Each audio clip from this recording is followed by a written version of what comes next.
Znači, mi smo dužni da to svjedočimo radošću. Naša vjera je prvenstveno vjera radovanja. Zašto?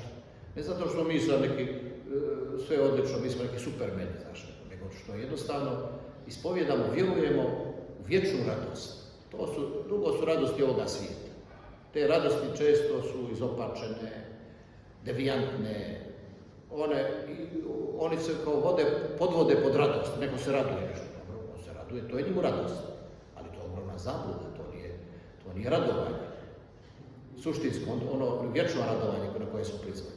I čiji predugo su ovdje već osjećamo i već svjedočimo tu radost, upravo kao što smo rekli, kroz litije i kroz te slične stvari koje i dalje mi moramo, mi smo u jednoj kontinuiranoj istorijskoj litiji, hrišćanstvo i naša crkva i svi mi, naši preci, i tako, i oni su prošli, šta su tek oni prolazili da bi sačuvali vjeru.